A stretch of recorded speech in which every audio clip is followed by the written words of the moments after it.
Develop the ability to act. Take action. Not hasty if it isn't required, but don't lose much time. Here's the time to act. When the idea is hot and the emotion is strong. That's the time to act. You say, Mr. Rohn, I'd like to have a library like yours. See, if you feel strong about that, what you got to do is get the first book and then get the second book. Before the feeling passes and before the idea gets dim, action pronto, action immediate, action as soon as possible. Because if you don't, here's what happens. We call it the law of diminishing intent. We intend to when the idea strikes us. We intend to when the emotion is high. But now if you don't translate that into action fairly soon, now the intent starts to diminish. And a month from now it's cold. A year from now, can't be found.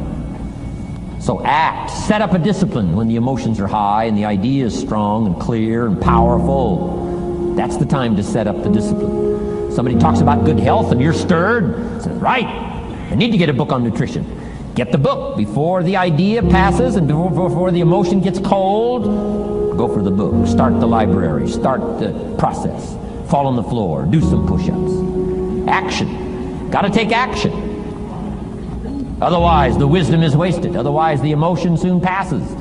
Unless you put it into a disciplined activity. Capture it. Disciplines is called how to capture the emotion and how to capture the wisdom and translate it into equity. Disciplines. Now here's what's important about disciplines. All disciplines affect each other. In fact, here's a good philosophical phrase. Everything affects everything else. Nothing stands alone. Don't be naive in saying, well, this doesn't matter. I'm telling you, everything matters. There are some things that matter more than others, but there isn't anything that doesn't matter.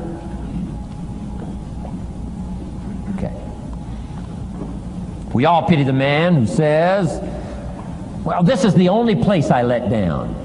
Not true. Key to take home. Every letdown affects the rest of your performance. Every letdown affects the rest. This is part of the educational process on personal development.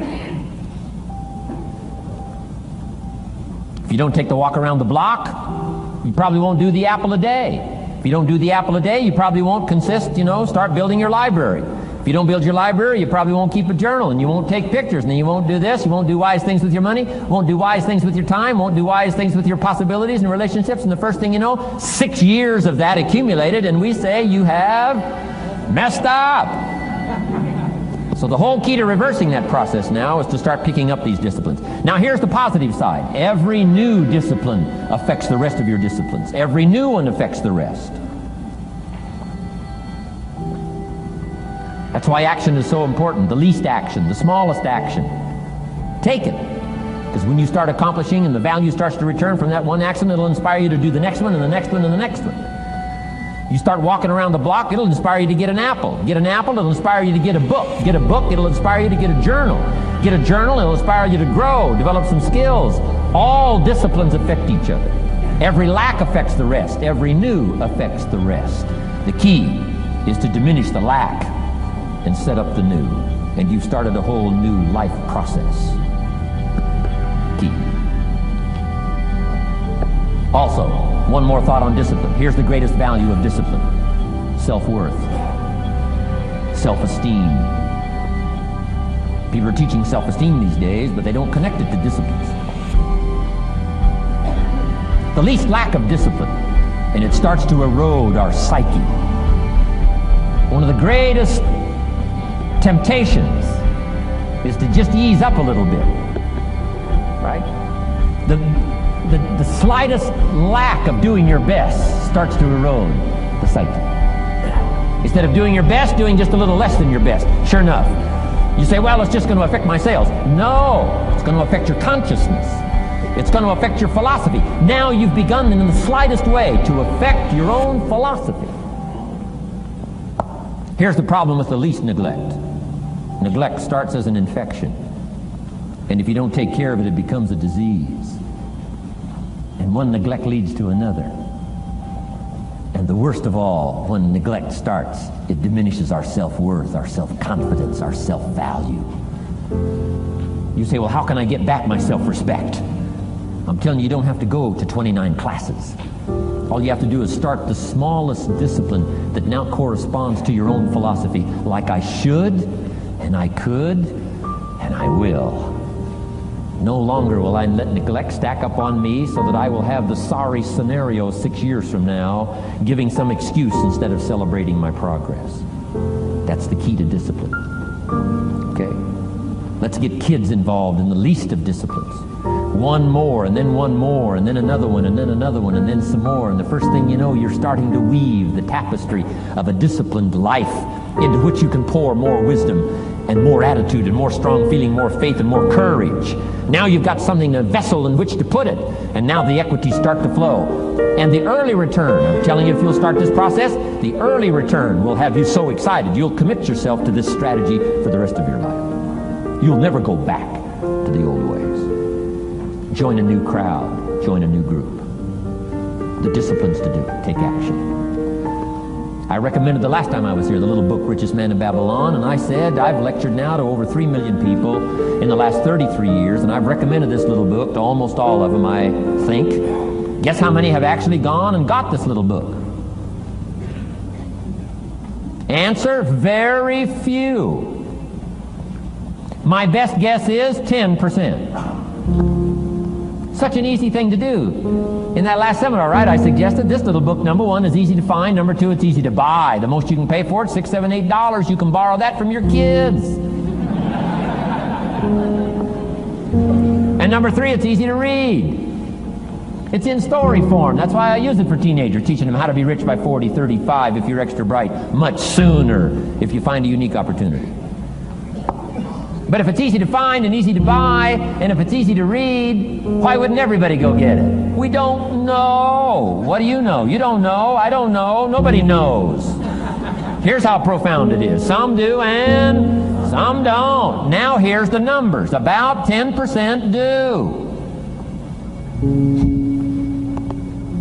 90% don't or won't.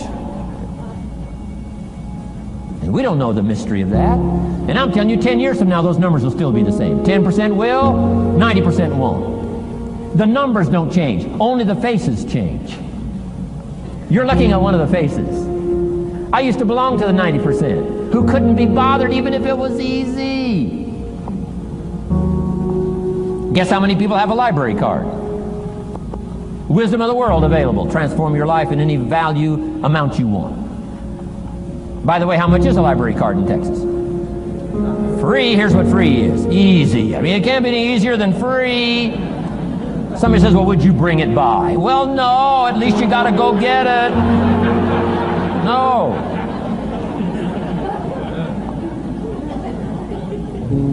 Wisdom of the world available. Transform your life spiritually, socially, personally, economically, and every other way. Teach you how to be rich and powerful and sophisticated and healthy and influential. How many people have a library card? Answer, 3%. 95, 97% couldn't be bothered.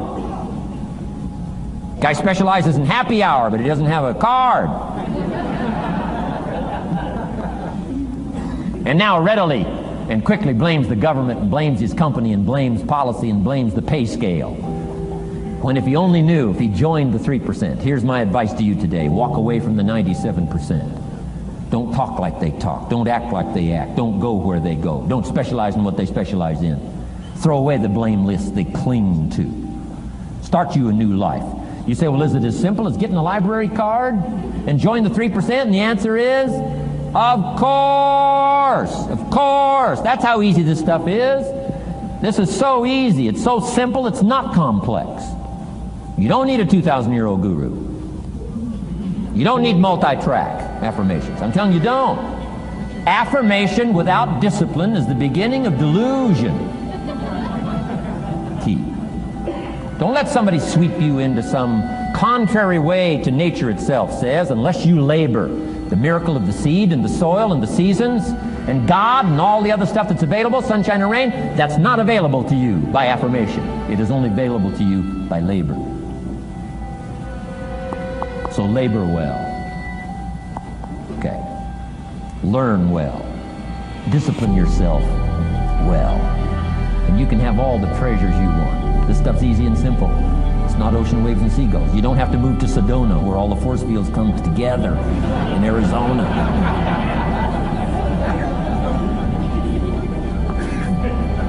Let's teach our kids the simple ways to transform their health, number 1. Their economics, number 2. Their ability to communicate, number 3. Their life and treasure and lifestyle, number 4. Spirituality, number 5. And the list goes on and on. Let's not leave out any of the least of disciplines that encourage us to do the next one, to do the next one, to do the next one. First thing you know, this whole scenario for you is spinning up instead of out of control on the negative side. This is all you got to do. It's as simple as this. It's as simple as a start, committing yourself to life change. And once you start down this road, I promise you, you'll join the 10% and the 3%. We're going to talk financial independence in just a little while. Guess how many people can retire from the income of their own personal resources when it comes time to retire? Answer, 5%. In the most independent country in the world, 95% are dependent, 5% are independent. Take charge of your own retirement. I'm telling you, if you take charge of your own retirement through personal development and all these skills we've taught today, plus what's coming up, financial independence, I'm telling you, take charge of your own retirement, you can multiply it at least by 5, maybe by 10, maybe by 20, maybe by 100. Let the government take care of it, some company take care of it, you got to divide by 5. Take charge of your own life, take charge of your own day, take charge of your own conversation, take charge of your own family, take charge of your own possibilities. And learn these skills, develop this kind of strategy, and I'm telling you, life will open up for you. Join the 3%, join the 10%, join the 5%, walk away from the 95%. In our Leadership Weekend we teach, find out what poor people read and don't read it. Don't talk like they talk. Lend a helping hand, but don't fall into their poor philosophical scenario. Don't blame what they blame. Don't use the excuses they use. It's called the language of the poor. Switch gears, switch language, switch ideas, switch strategy.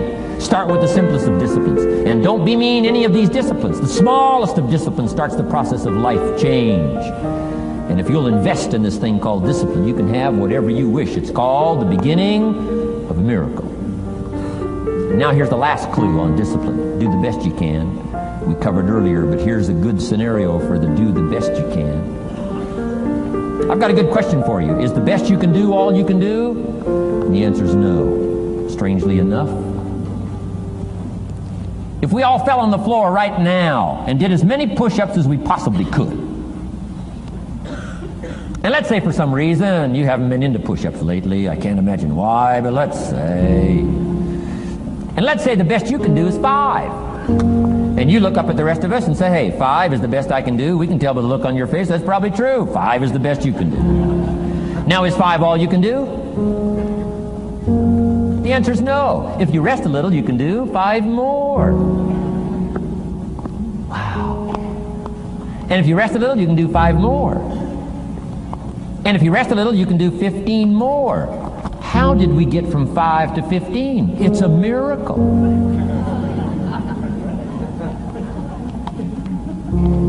And if you rest a little, you can do 15, rest a little, you can do 15, rest a little, you can do 20. How did you get from 5 to 20? It's a miracle.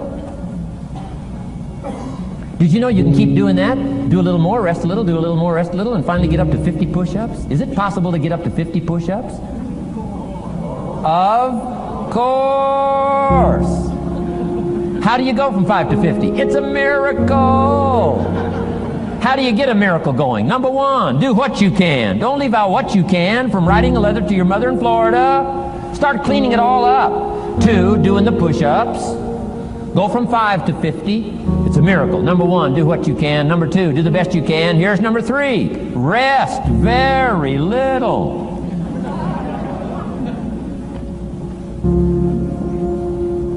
Don't rest too long. Why? The weeds take the garden. Kids have got that figured out. You can't rest too long. Here's the clue. Make rest a necessity, not an objective. The objective of life is not to rest. The objective of life is to act. Think of more disciplines. Think of more ways and means in which to use your own wisdom and your own philosophy, and use your own attitude, your own faith, your own courage, your own commitment, your own desires, your own excitement. Invest it, invest it, invest it, invest it in discipline so that it's not wasted. The smallest of discipline. Thereby transform your life. Join the 5%, join the 10%, join the 3%. Guess when I went and got this little book, Richest Man in Babylon? The same day I heard about it. I went and got it. Somebody says, well, Mr. Rohn, does that make you different than most other people? And the answer is yes. Somebody says, well, why is that? We don't know. We don't know. What do you know? You don't know. I don't know. None of us knows. Some do and some don't. The numbers don't change. Only the faces change. From those who get in on a seminar like this, listen to a dynamic sermon, read a book, listen to some cassettes, take seriously the next conversation of a friend who wants to level with you, and do something about it. And you can walk away from the 97% and not live there anymore. Because if you don't, the next 6 years of your life will be like the last 6. Mr. Shove said to me, Mr. Rohn, 6 years now you've been working. I'm telling you, the next 6 years of your life is going to be like the last 6 unless you take advantage and start making these personal changes. I made the changes, totally revolutionized my life. So take a look at the next 5 years of your life. It's going to be like the last 5 unless you change. And if you will change, everything will change. Join the 5%. 10 years from now, the numbers are going to be the same. But I'm telling you, some faces in this audience can change and start showing up in the 3% crowd, in the 5% crowd, in the 10% crowd, and thereby dynamically affect your life and your